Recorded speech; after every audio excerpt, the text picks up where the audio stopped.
Assalamualaikum warahmatullahi wabarakatuh. Alhamdulillah bertemu kembali dari kuliah ya, kuliah mata kuliah tata kelola keuangan pemerintahan. Pada kesempatan kali ini kita akan membahas terkait dengan azas-azas umum pengelolaan keuangan negara. Jadi dalam pengelolaan keuangan negara tentu saja ada azas-azas umum yang mengatur azas-azas pengelolaan keuangan negara tersebut. Ya. Nah, di dalam penjelasan dalam Undang-Undang Nomor 17 Tahun 2003 di penjelasan undang-undang tersebut itu disebutkan mengenai azas-azas pengelolaan keuangan negara. Ada yang disebutkan sebagai azas-azas baru. Jadi ada azas-azas baru, kemudian ada azas-azas yang telah lama dikenal.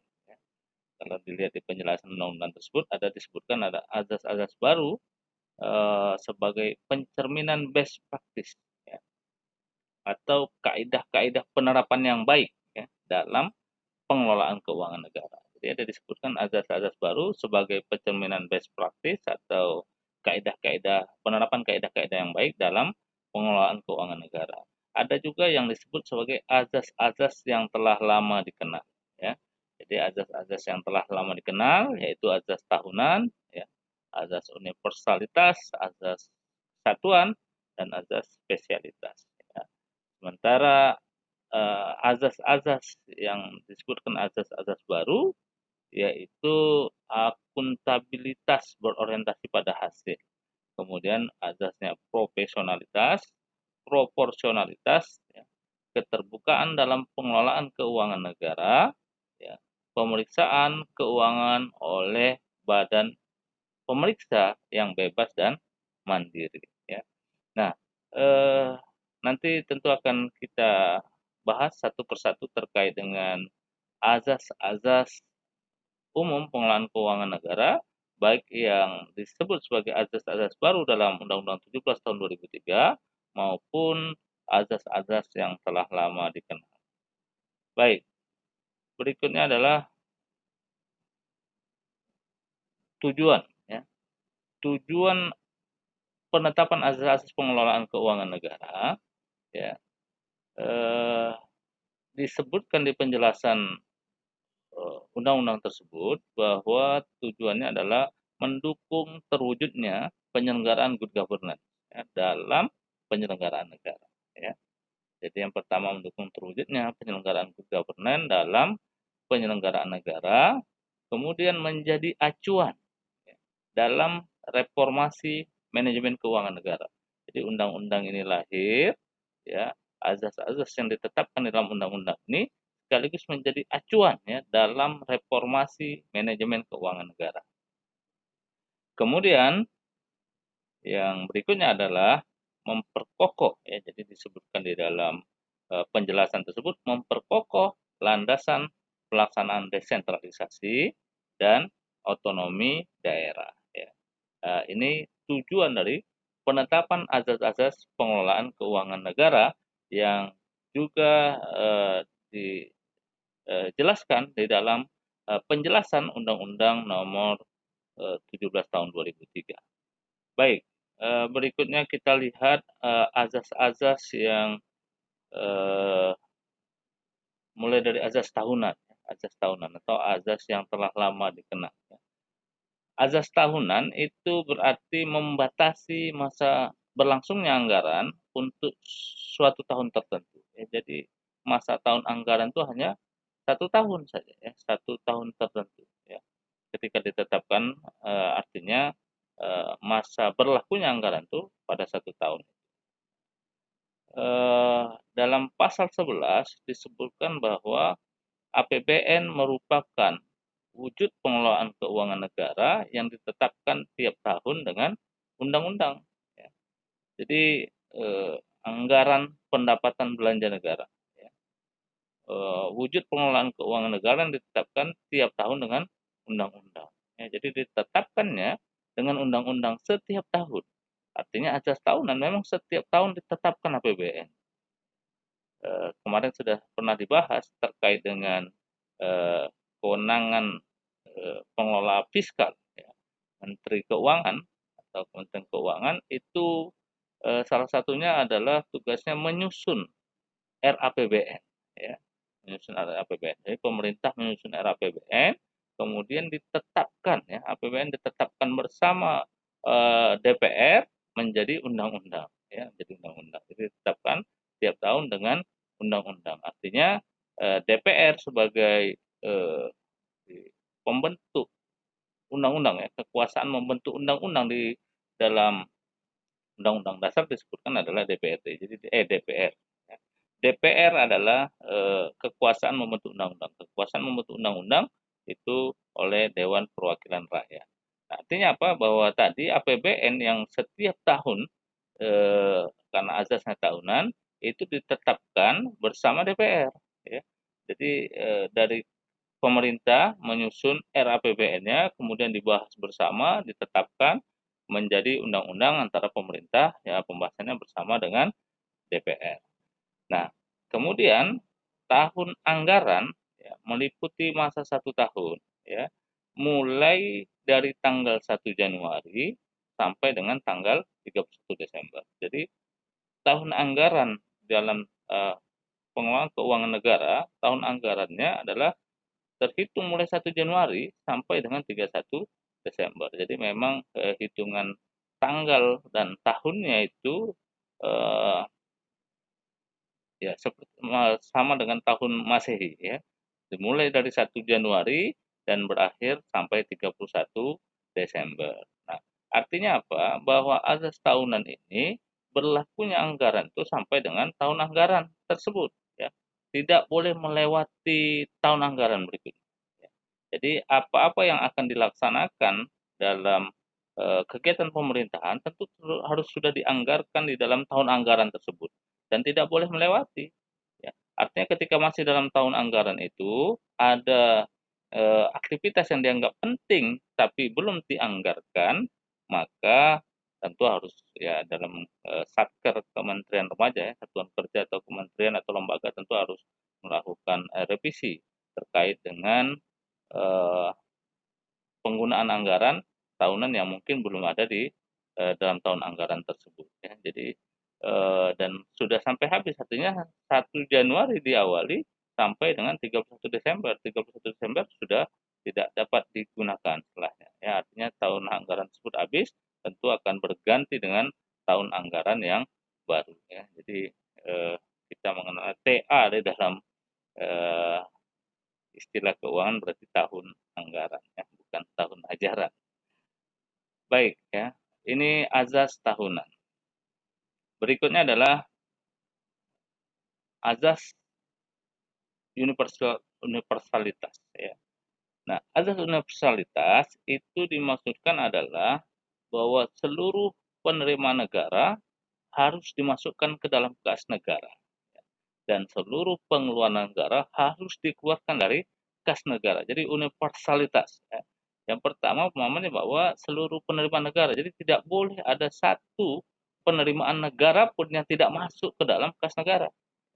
Universalitas, jadi seluruh penerimaan negara harus masuk ke dalam kas negara. Jangan sampai ada penerimaan negara yang tidak masuk dalam kas negara. Begitu juga pengeluaran, ya.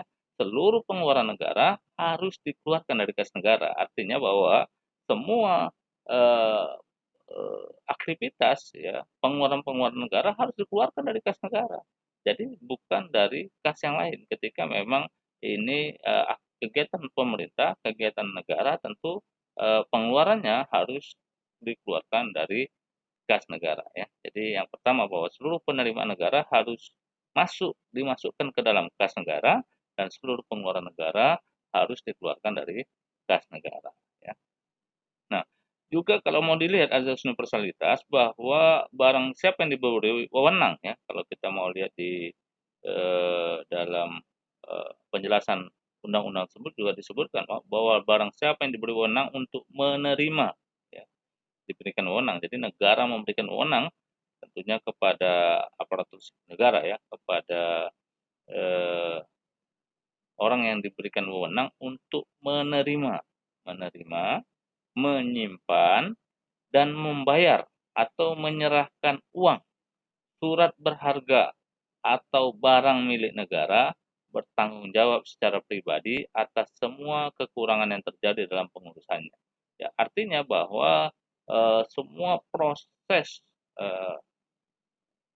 dalam pengelolaan keuangan negara, ya, kepada orang-orang yang diberikan wewenang baik menerima, menyimpan, membayar, atau menyerahkan uang atau surat berharga atau barang, ya, karena kita sudah bicarakan tentang eh, apa itu keuangan negara, ya, ruang lingkupnya, maka ini harus dipertanggungjawabkan secara pribadi atas kekurangan yang terjadi dalam pengurusannya. Ya, jadi ketika memang terjadi kerugian negara yang disebabkan oleh pejabat negara yang diberikan wewenang untuk itu, maka ini harus dipertanggungjawabkan oleh secara pribadi.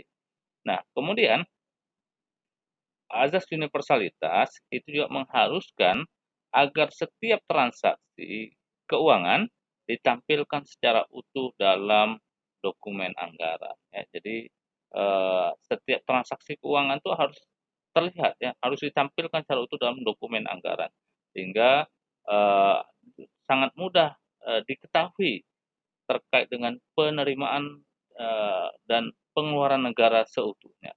Ya. Jadi tidak ada satupun pengeluaran negara transaksinya yang tidak tampil, baik penerimaannya maupun pengeluarannya. Sehingga Rp1 pun yang diterima oleh negara, ya itu harus tampil dalam dokumen anggaran. Ya, dari mana datangnya, sumbernya itu diketahui. Ya, sumber yang dari pajak atau yang non pajak, kira-kira begitu, ya. Dan pengeluarannya juga begitu. Jadi semua transaksinya, transaksi keuangan tersebut ditampilkan secara utuh dalam dokumen anggaran. Sama seperti yang tadi disebutkan bahwa penerimaan negara harus masuk dalam kas negara, pengeluaran negara harus dikeluarkan dari kas negara. Baik, ini azas universalitas, ya. Kemudian azas kesatuan, ya. Nah, azas kesatuan itu menghendaki agar semua pendapatan dan belanja negara disajikan dalam satu dokumen anggaran, ya. Jadi ada satu kesatuan, ya, antara pendapatan dengan belanja negara, ya. Jadi kesatuan agar semua pendapatan dan belanja negara itu dalam satu dokumen anggaran. Maka penyebutannya APBN, anggaran pendapatan sekaligus belanja. Jadi sudah ada estimasi pendapatan yang dimungkinkan di tahun anggaran tersebut, kemudian belanjanya. Ya, rencana untuk pendapatan dan belanja negara dalam satu tahun itu sudah disiapkan, kemudian ditetapkan di dalam APBN. Ya, nah, disajikan dalam satu dokumen anggaran, sehingga dia ada satu kesatuan, ada dokumen baik dalam semua pendapatan maupun belanja negara atau daerah, ya. Kemudian yang berikutnya adalah azas spesialitas, ya. Azas spesialitas mewajibkan agar anggaran yang disediakan terinci secara jelas peruntukannya. Jadi karena ini keuangan negara, ya tentu harus terinci secara peruntukannya untuk apa. Artinya bahwa ketika ada eh, penyusunan anggaran, baik pemasukan ataupun pengeluaran negara, tentu harus disediakan secara terinci, jelas peruntukannya. Ya. Keuangan negara tentu bicara uang ya harus dapat dipertanggungjawabkan, termasuk Rp1 pun penggunaannya untuk apa, tentunya harus bisa dipertanggungjawabkan secara rinci. Nah, kalau mungkin kita yang pernah berkecimpung di tugas-tugas keuangan negara, tentu kita akan melihat di dalam DIPA, ya, ataupun dokumen anggaran itu eh, sampai detail. Jadi untuk melaksanakan kegiatan sekecil apapun itu terinci jelas peruntukannya. Ya. Jadi mau buat apa yang akan dilaksanakan dan berapa biaya yang dibutuhkan dan apa eh, peruntukannya secara terinci itu apa saja, itu tertulis dengan jelas, sehingga di dalam pemerintahan tentu aparat pemerintah itu bekerja juga harus jelas berdasarkan anggaran yang memang telah direncanakan peruntukannya. jelas peruntukannya dan tidak ada satupun tentu anggaran yang tidak digunakan tidak sesuai peruntukannya. Artinya itu untuk juga menghindari terjadinya penyalahgunaan anggaran. Ya. Baik, berikutnya adalah azas akuntabilitas berorientasi pada hasil. Ya. Azas akuntabilitas berorientasi pada hasil itu azas yang menentukan bahwa setiap kegiatan dan hasil akhir dari kegiatan penyelenggara negara harus dapat dipertanggungjawabkan kepada masyarakat. Ya. Jadi harus dapat dipertanggungjawabkan kepada masyarakat. Ya. Berorientasi pada hasil akhir. Ya. Karena memang keuangan negara ya tentu bagian daripada yang harus dipertanggungjawabkan kepada masyarakat, kepada rakyat ya. Jadi hasil akhirnya dapat dipertanggungjawabkan. Nah, kemudian seluruh pengelola keuangan harus dapat mempertanggungjawabkan belanja yang dilakukannya sesuai dengan hasil yang dicapainya. Jadi berorientasi pada hasil. Artinya keuangan negara itu harus dapat dipertanggungjawabkan sesuai dengan hasil yang ingin dicapai. Maka tentu semua aktivitas yang berdampak pada pengeluaran negara tentu harus jelas outputnya apa. Ya. Jadi dalam mata anggaran itu jelas harus outputnya untuk apa ini? Ketika membuat satu kegiatan, membuat suatu bangunan, membuat satu aktivitas yang berkonsekuensi pada pengeluaran negara, tentu hasilnya harus jelas, outputnya harus jelas. Ya. Kemudian ya di dalam Undang-Undang 17 tahun 2003 ya pasal 14 ayat 2 rencana kerja dan anggaran disusun berdasarkan prestasi kerja yang akan dicapai. Jadi rencana kerja dan anggaran itu disusun berdasarkan prestasi kerja dan yang akan dicapai. Ya. Artinya berorientasi pada hasil. Hasil yang ingin dicapai apa? Maka rencana kerja dan anggaran itu berdasarkan prestasi kerja yang akan dicapai. Baik. Berikutnya adalah azas profesionalitas. Ya. Jadi azas profesionalitas adalah azas yang mengutamakan keahlian ya, yang berlandaskan kode etik dan ketentuan peraturan perundang-undangan yang berlaku. Ya. Dan di sini juga dimaksudkan bahwa seluruh pengelola keuangan harus mempunyai kecerdasan, ya, keterampilan serta integritas. Jadi pengelola keuangan tentu harus orang-orang yang memiliki keahlian di bidang ini, ya, menguasai bagaimana pengelolaan keuangan yang baik, ya, memiliki kecerdasan, ya, karena ini menyangkut keuangan yang harus jelas hitung-hitungnya. Jadi dia harus cerdas, ya. Jadi pengelola keuangan itu harus memiliki kecerdasan yang baik, kemudian keterampilan ya, terampil tentu dalam pengelolaan keuangan dan yang lebih penting lagi adalah integritas. Nah, karena tadi godaannya berat ya. Jadi kalau sudah berkaitan dengan integritas artinya bahwa pengelola keuangan ini sangat berat ya tanggung jawabnya, kemudian juga tadi karena yang dikelola adalah keuangan negara yang begitu besar tentu eh, jika memang tidak mampu menghadapi godaannya, maka banyak pengelola keuangan yang memang harus berurusan dengan aparat penegak hukum. Kenapa? Karena memang berkaitan dengan integritas.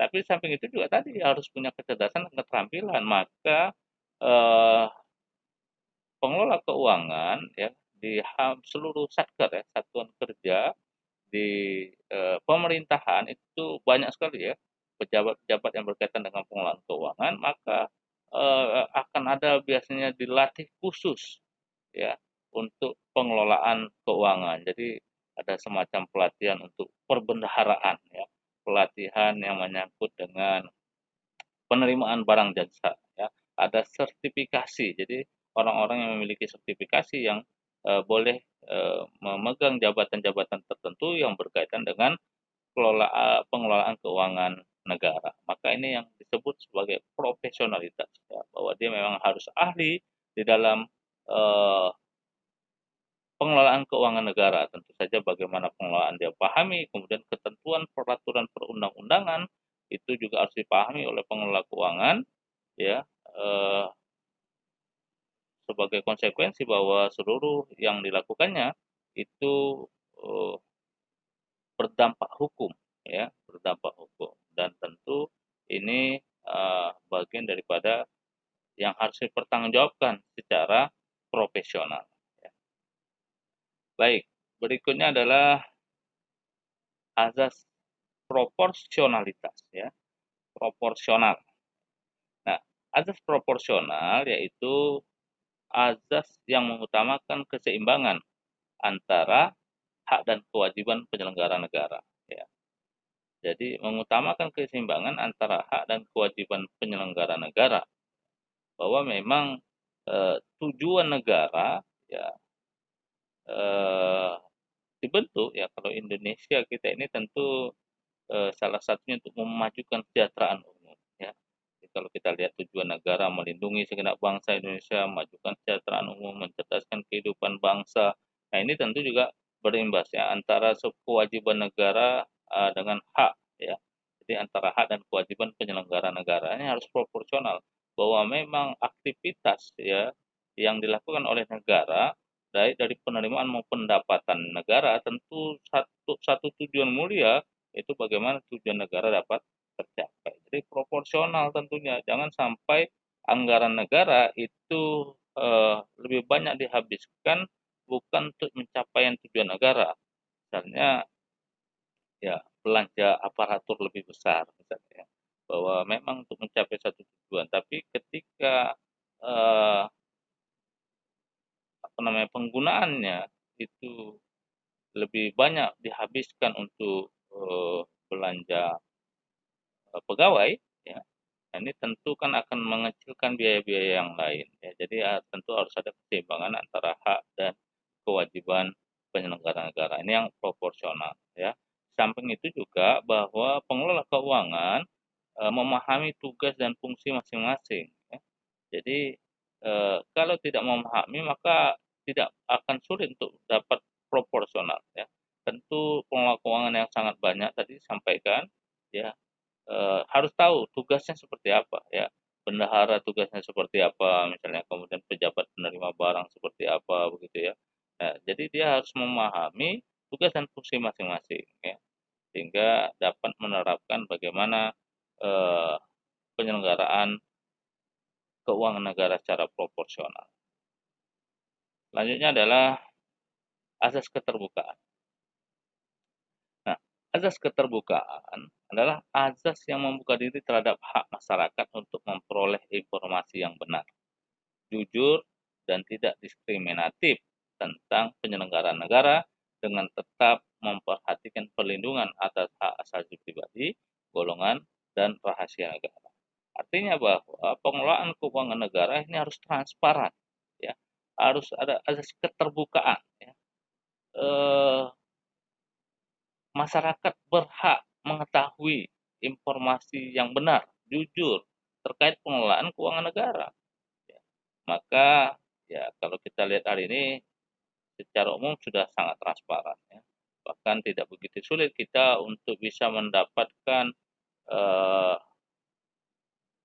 apa namanya APBN, ya, undang-undang tentang APBN, ya, yang mengatur di sana tentang anggaran pendapatan belanja negara setiap tahunnya, ya, sehingga masyarakat agak lebih mudah memahami, dan masyarakat juga punya hak untuk mengetahui terkait dengan pengelolaan keuangan negara, terkait dengan penyelenggaraan negara. Jadi masyarakat boleh tahu, dan negara harus transparan, ya, terhadap masyarakat selama memang eh, memungkinkan data itu untuk dibuka, atau masih dimungkinkan itu untuk transparan, ya. Jadi kalau dalam undang-undang keterbukaan informasi bahwa seluruh informasi publik, ya, Undang-Undang Keterbukaan Informasi Publik ya, seluruh informasi publik itu boleh diakses oleh publik kecuali informasi yang dikecualikan ya. Artinya memang ada beberapa informasi yang dikecualikan ya, yang terkait dengan rahasia negara, kemudian terkait dengan uh, kepribadian ya, dan lain-lain yang merupakan informasi yang dikecualikan, maka itu tidak boleh diakses oleh publik karena dia termasuk informasi yang dikecualikan. Tapi selama informasi publik itu tidak bagian daripada informasi yang dikecualikan, maka masyarakat boleh untuk mendapatkan informasi tersebut. Termasuklah informasi terkait dengan pengelolaan keuangan negara. Jadi masyarakat boleh tahu, silakan cari ya, dari mana sumber pendapatan, kemudian di mana dibelanjakan, kemudian bagaimana bentuk transport negara, berapa DAU dan DAK ya, dana alokasi umum dan alokasi khusus dari daerah-daerah, itu semuanya informasi yang masih berhak masyarakat untuk mendapatkan informasi tersebut. Baik, berikutnya adalah, nah ini yang terakhir ya, azas yang baru itu ya, azas pemeriksaan keuangan oleh badan pemeriksa yang bebas dan mandiri. Jadi di samping pengelolaannya tadi ya, kita kenal dengan berbagai azas-azas yang kita jelaskan tadi, maka perlu ada satu azas pemeriksaan keuangan oleh badan pemeriksa yang bebas dan mandiri ya. Jadi siapa badan pemeriksa yang bebas dan mandiri?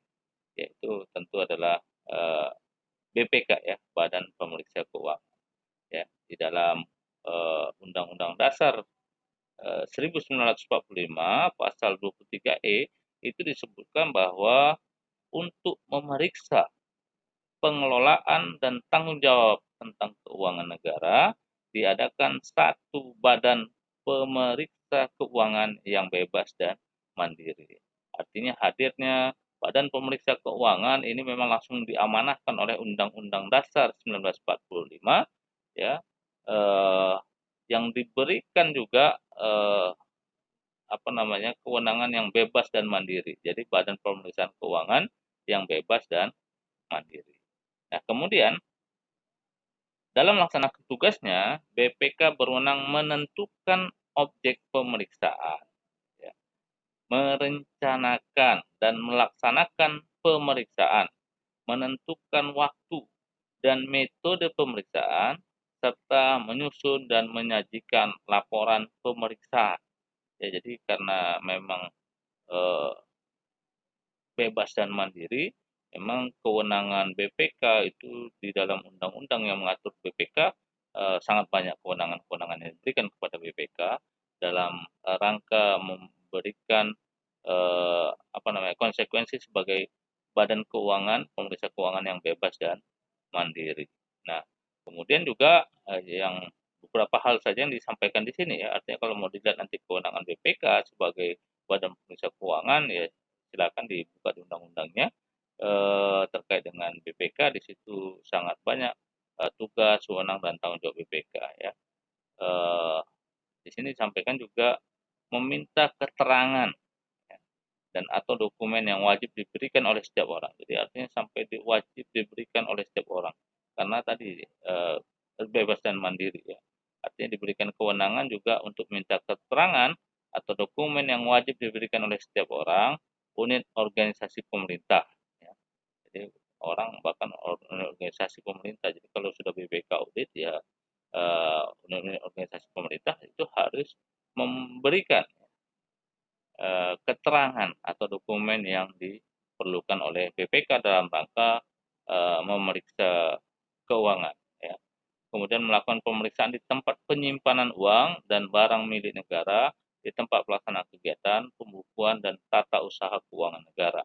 Ya, ini saya hanya sampaikan sekilas di sini, artinya begitu besar wewenang ya yang diberikan kepada BPK sebagai konsekuensi Badan Pemeriksa Keuangan yang bebas dan mandiri ya. Tapi masih banyak lagi kewenangan-kewenangan yang lain yang dimiliki oleh BPK. Ya. Mungkin demikian